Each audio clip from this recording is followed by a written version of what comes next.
Assalamu alaikum and welcome to this week's edition of Sisters Corner. I'm Amria Khatun and it's my pleasure to have you with us today. And with me I have my esteemed guest, Tasneem Hassan from the Yorkshire Adabi Forum, and she'll be talking to me today about poetry and spirituality and how we express ourselves in different ways and explore our faith in that process. So welcome, Tasneem. Thank you. Thanks for inviting, Amria. Assalamu alaikum, and thank you so much for making the time to come and talk to us.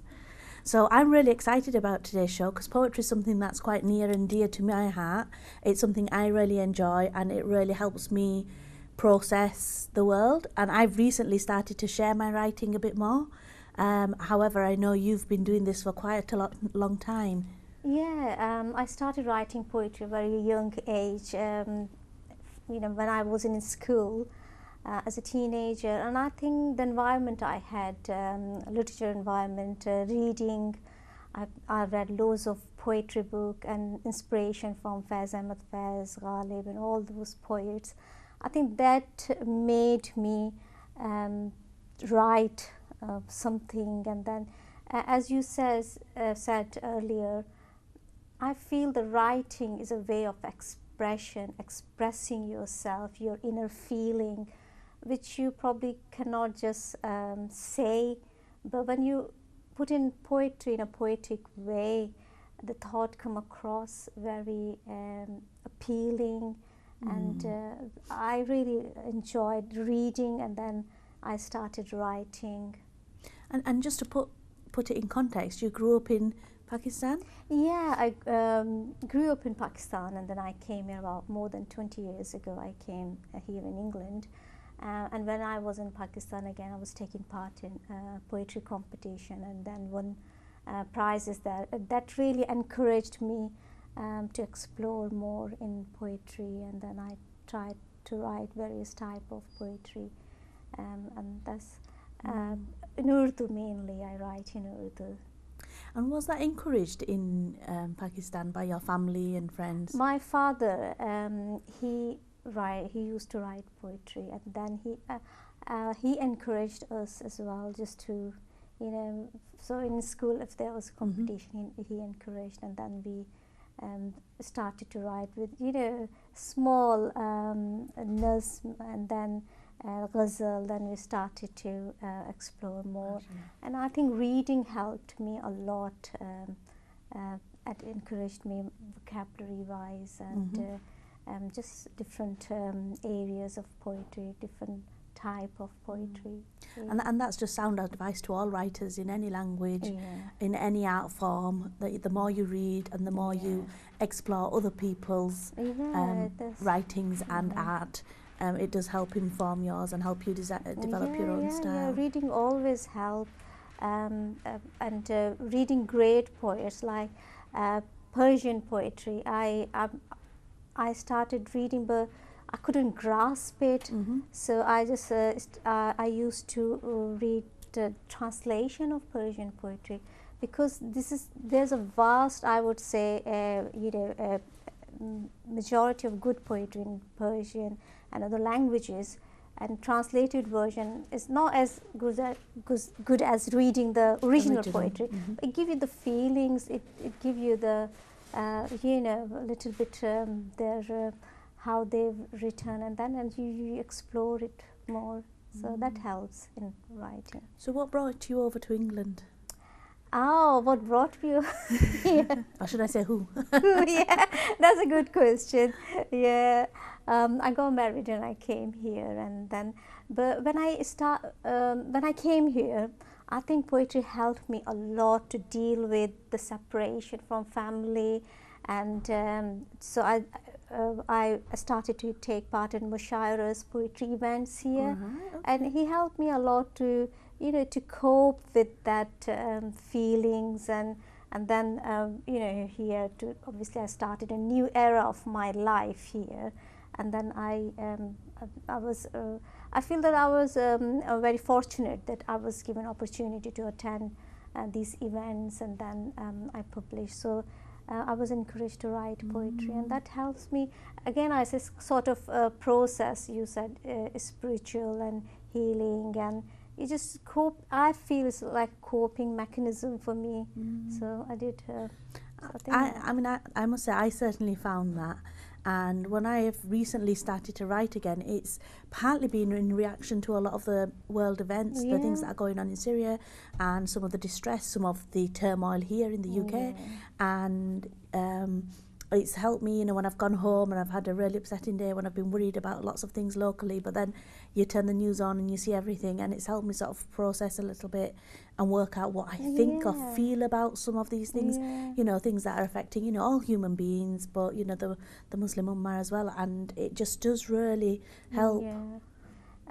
That's really good, but it's I think poetry is within you, and it's a God-gifted talent. Not everybody can write poetry, so that's something God gifted, and then you further can improve it by, you know, just writing a different format of poetry. And Urdu poetry, there's loads of way, where you can write nazm, you can write ghazal, you can write Nasri Nazm. So there are different ways you can express.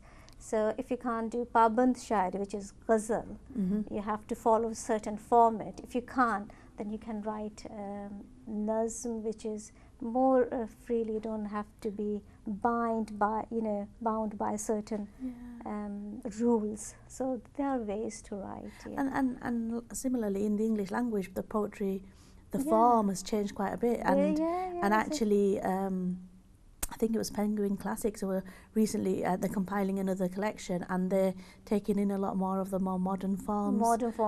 So because that's the way people are expressed as a form of expression, then it seems odd to tie people down to it must have 12 lines in and 3 stanzas in, and it's got to finish with a rhyming couplet or something. So that's what I'm saying. So, and it is it's the field is there, and you can go and you can write whatever is suitable for you, or whatever you can express strongly.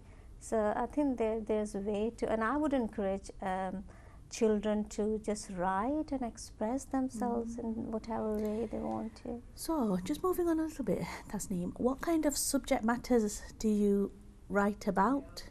Yeah, I feel poetry covers all aspects of life. Your sorrow, your love, your feelings, whatever you feel, you can express in poetry in a poetic way.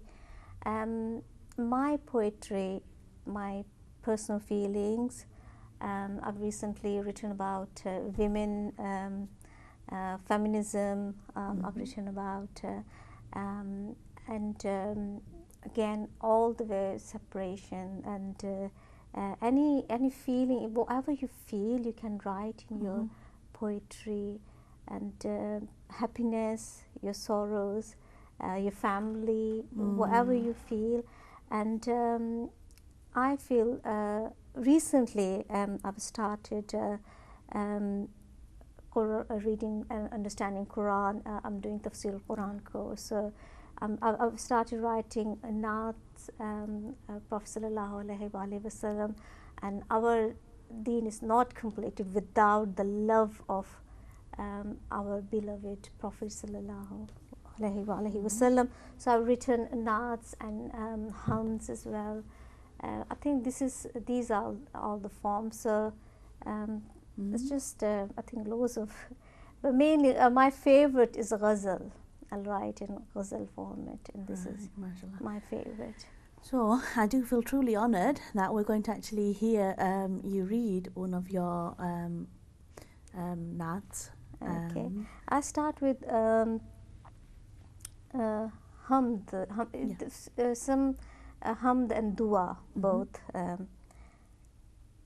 मेरे अल्लाह तेरी सना चाहिए, मेरे अल्लाह तेरी सना चाहिए, मेरे जज्बों को अर्ज़ो समा चाहिए, मेरे जज्बों को अर्ज़ो समा चाहिए, नखले जां को नमू की फ़ज़ा चाहिए, नखले जां को नमू की फ़ज़ा चाहिए, खुश्क मिट्टी हूँ आबो हवा चाहिए, खुश्क मिट्टी हूँ आबो हवा चाहिए और एक मिट्टी का मैं भी दिया हूँ मगर, एक मिट्टी का मैं भी दिया हूँ मगर, रोशनी मुझको शोला क़बा चाहिए, रोशनी मुझको शोला क़बा चाहिए।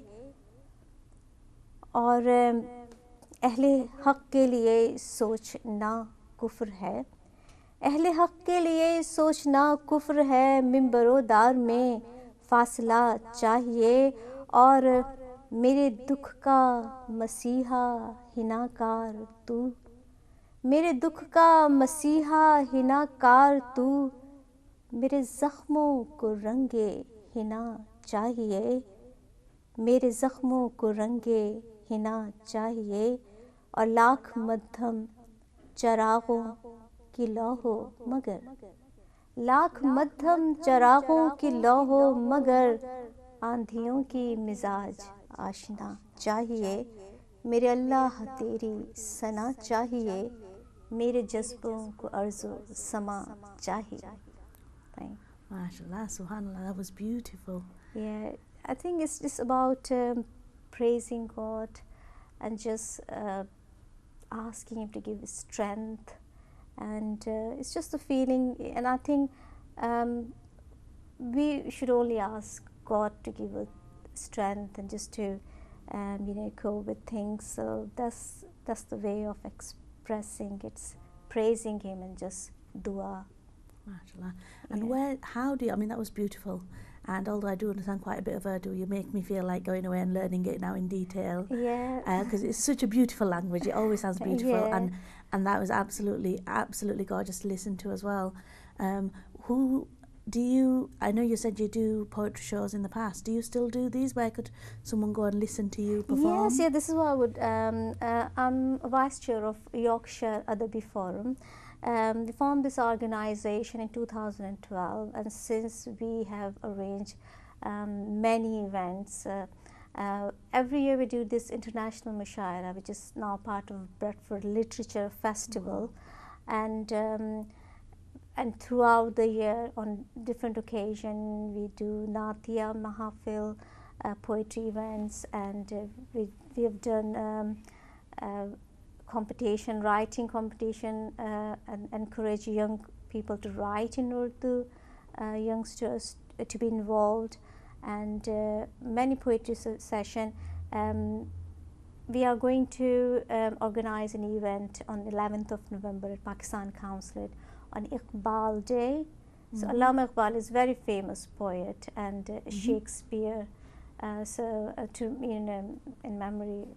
So I think that's a very good, I would encourage people to come and listen poetry, and it's just a way to tribute those people who have done so much. I mean, Allama Iqbal, he's just not a great poet, a philosopher, politician, and his view and his fikr, I would say, if we understand his poetry, it can certainly change our way, our thinking, and we can become better persons. So it's just a way of reading, understanding him. So now you just mentioned Shakespeare there. Were you, I may have missed the point, were you just saying that he's the Shakespearean equivalent to Pakistan, or? Yeah, certainly. I thought that might be what you were saying.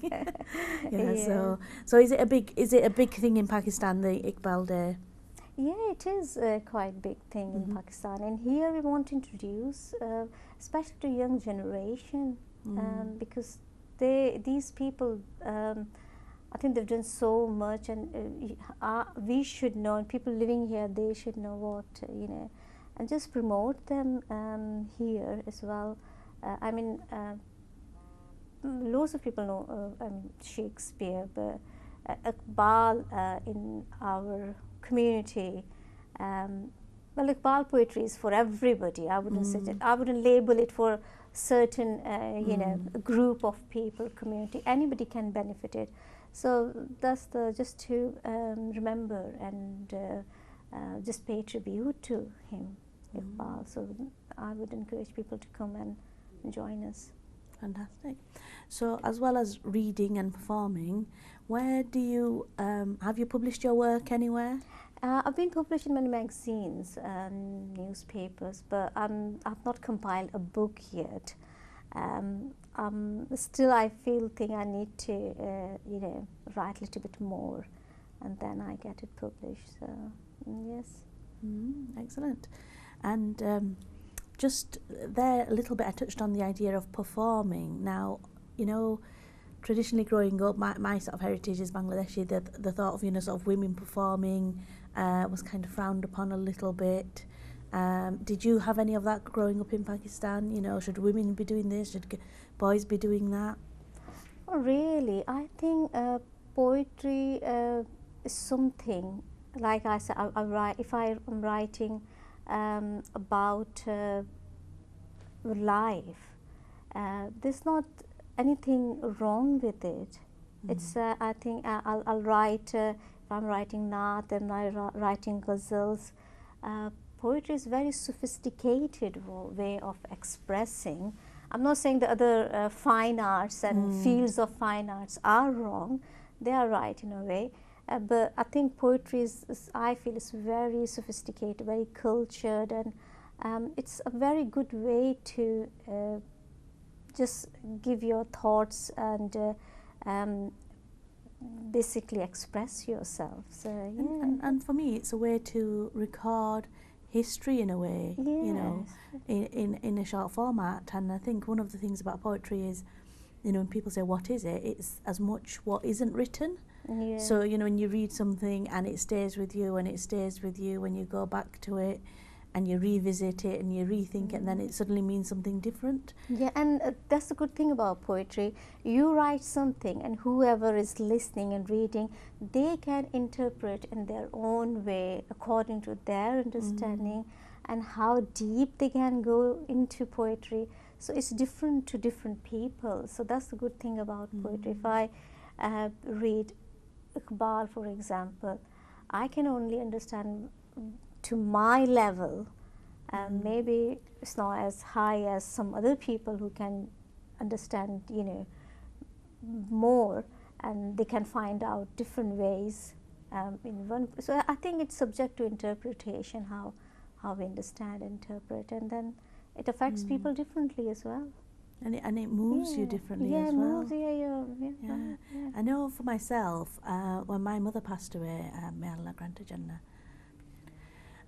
I spent quite a bit of time writing to help process those feelings, and then I actually stopped writing, and I've recently picked it up again, and it's been really interesting because for me it was all tied up to those sorts of things, and then getting married, setting up home, organising yourself, all of those things, and it became a form of expression that I almost didn't have time for and didn't make time for. And interestingly enough, since I've rediscovered it over the last year or so, I've been having so much fun with it. I feel it's helped me relax a lot more.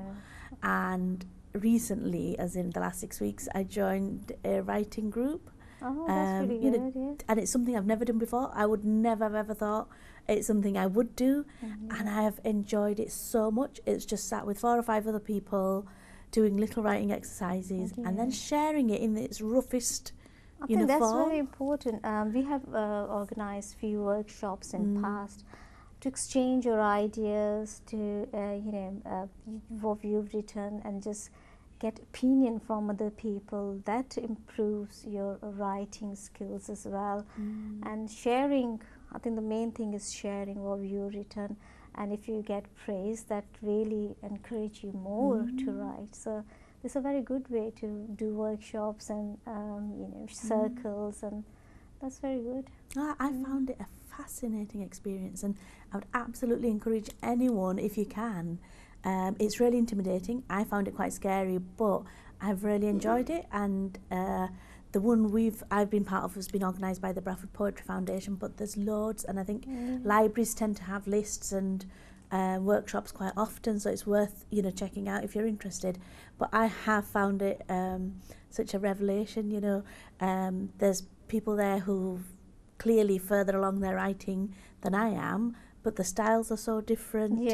And interesting enough, whilst I'm not particularly shy about reading out other people who write, in my opinion, better than myself, are, and it's been really interesting because then you sort of feed off each other and encourage each other, and and it's just felt like a really nice, safe environment to go away and think, oh well, it's worth exploring, even if it's just for me. But actually, the few times I've shared it, it's been really positive. Yeah, so I think if you get this positive feedback, it encourages you more. So if people writing and they want to share, I think these are the platforms available for them to come forward and share poetry. For me, poetry, it's not that it's within me. So I do write whenever whatever I'm thinking, and any event of my life or whatever going, like you mentioned Syria and other events happening in the world. In fact, it's just the way, and I just write it. So it's within. If you have this within you, just write it, I would advise. And I am on my own, I would say, critique. I criticize my work, and absolutely. I say, oh no, that's not right, maybe I should write it differently, and it would sound better. So I change it a lot while I write. I mean, today is the 1st of November, and interestingly enough, I re-engaged with poetry through Facebook, strange though it was, and I was watching the remembrance ceremony on Sunday, I think it was last year. Oh yeah. And the year before, and I remember just thinking about the colours black and red, and actually how they represented sort of a bit of futility, in that, we do every year as part of my day job, sort of, I'm involved in Holocaust Memorial Day, and there we always make the pledge, which is, we pledge to never repeat the mistakes of the past. And then if you look at all the conflict in the world, we clearly never learn. And that really struck me, and it was really interesting, because at that time, and I was just looking at the red and the black of the poppy, and whatever you may think about all of that, and I remember writing a very small poem, and it was just words, red and black, and what they meant to me, and the starkness of it, and the finality of some of it. And I put it on Facebook, and it was really interesting, because it was just literally out of my head, and processed in my heart onto the screen, and I just posted it, and it was just how I was feeling at that moment. And I got quite a bit of positive feedback from friends. It was well received. It was well received. I had a nephew who I read it to who thought I'd gone mad. He was just like, you can't write stuff like that and put it out there. And but that sort of helped me feel like I'd done some thinking and some processing, and that's how I've been doing things quite a bit. And I was explaining that to my group the other day, and I was saying, oh, that's how I re-engaged with it. And they're like, oh my God, that's brave. You just literally out of your head onto the screen. Because it's a different territory for me, Facebook, putting something on Facebook, because if you reading your poetry in a mushaira or poetry event, then the people are there to listen poetry, they understand, and that's different experience. But on Facebook, once it's on Facebook, it's out of your hand. You don't know how people would respond to it. So, but again, with your friends and people, it was interesting, because I'm still, like I said, I'm just literally dabbling, and it's something I enjoy doing. But I remember saying to people, I'm really surprised that people are so encouraging of my what I call bad poetry. And people seem to, maybe because they know me, but they relate to it quite well. And that's what sort of encouraged me to go to my writing class, thinking, well, maybe it's worth exploring, so maybe we should, try and learn a bit more and give it a go. So anyway, what I would like us to explore when we come back a little bit is, number one, I want to hear a bit more of your poetry, absolutely, if that's okay with yourself. And then how do people develop their art? And I know you've mentioned some places where we can go, so inshallah, we're going to go for a break now, and when we come back, we'll hear some more from Tasneem.